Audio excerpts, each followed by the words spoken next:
Okay, pre-calculus kids, let me refocus this thing. I'm on section 8-2. In our note packet, this is page 5 of our note packet. This is 2021 that's being filmed, so I don't know if we'll change the numbers on the bottom, but this is section 8-2, unit 8-2, using fundamental identities, more simplifying of the trig expressions. Really, this is a continuation of 8-1. 8-1, we started to learn how to use the identities and stuff like that. And what this has a lot of the feel is algebra 2 mixed in with our trigonometry stuff. So you got to go back and go before algebra 2, go to pre-algebra type stuff. You got to learn how to add and subtract with common denominators. So if I have 3/4 minus 5/4, they both have a common denominator of 4. You go 3 minus 5. You get negative 2/4. We reduce that, and it's negative 1/2. What happens when you don't have a common denominator? If I have 3/2, all right, let me draw a little line across here. It's a separate problem. 3/2 minus 5/3. Now you need a common denominator. What's the lowest common denominator between a 2 and a 3? The number is 6. I need them both to say 6 on the bottom, kind of like the problem up above. So I'm going to multiply this side by 3, top and bottom. I'm going to multiply this fraction by 2, top and bottom. I rewrite the fractions then. It should be written as 9/6 minus 10/6. And then I can do 9 minus 10 is a negative 1. That negative could be out in front. And keep the denominator the same. Notice I didn't take 6 minus 6. You only add or subtract those top numbers. That could be addition or subtraction in either case. We're going to do that, but we're going to do it with trigonometry. Secant x plus 1 is the factor on the left denominator, and secant x minus 1 is on the right denominator. What's the lowest common denominator? So we got to find the lowest common denominator. They don't have anything in common. You write anything in common first. They don't have anything in common. So it's going to be secant x plus 1 times, very similar to what we did with the 2 and the 3. This one's going to be 3 times 2. This one's going to be 2 times 3. And then this is secant x minus 1. All right. That's what's going to be the lowest common denominator, that factor times this one. So on the right-hand side, I need to multiply the top and the bottom by secant x plus 1. That's what's missing on the bottom. On the left-hand side, I need to multiply the top and the bottom by secant x minus 1. Top x minus 1. All right, so what's going to happen?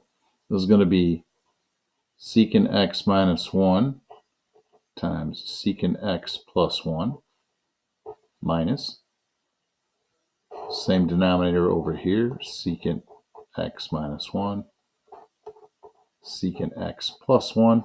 All right, I got the denominators the same. When you distribute the top, notice that they made this problem a little nice for us. We don't have to distribute or anything like that. It's just 1 times this. This is going to be secant x minus 1.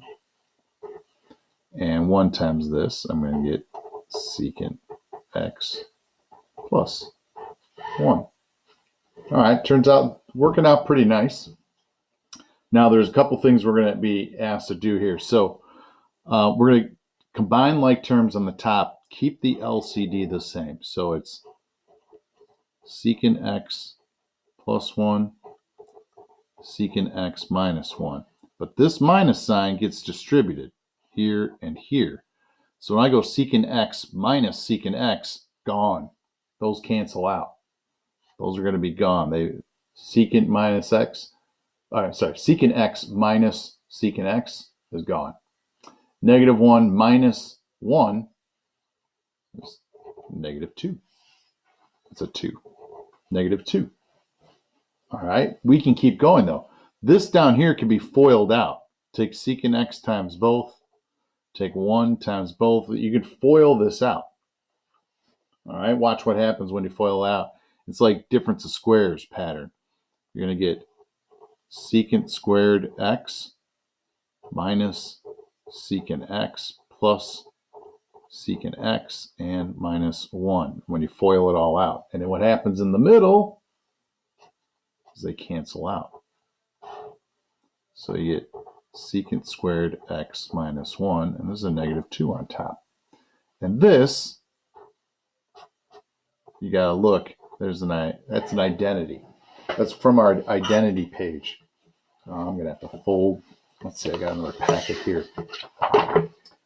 We have to refer back to our identity page. It's still marked up for my notes.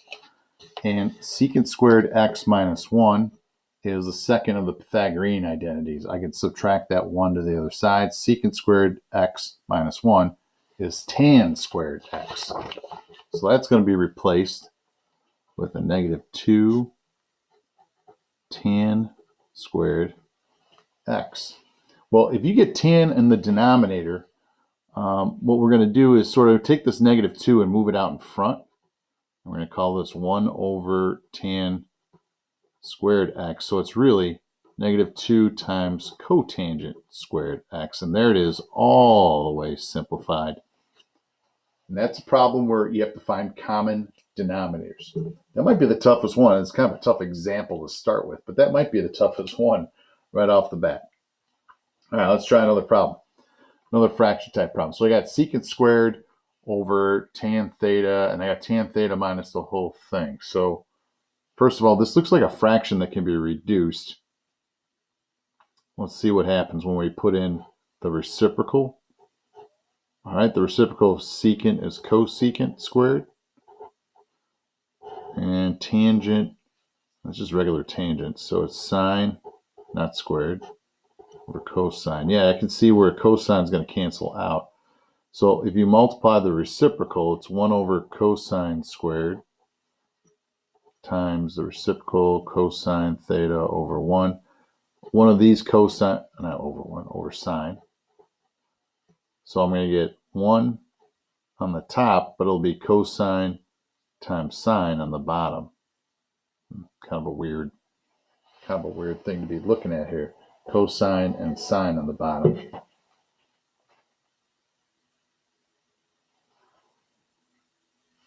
So it gets rid of a cosine. I get cosine and sine. So this is basically tan theta right here.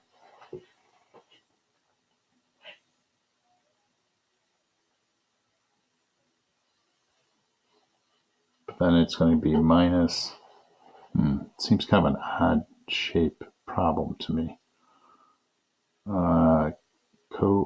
Secant theta times cosecant theta. That really didn't simplify anything for me.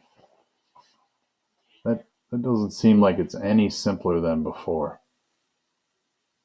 I got an idea. Let's make these fractions. Let's try to do what we did up above, since this is really about the fraction stuff. Let's go sine theta over cosine theta. That's this one I'm drawing.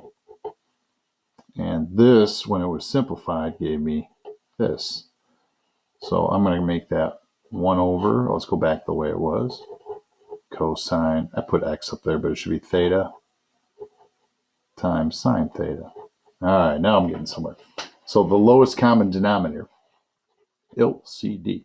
What they have in common is a cosine, but this one has cosine times sine, and this one has just cosine. So the LCD will be what they have in common.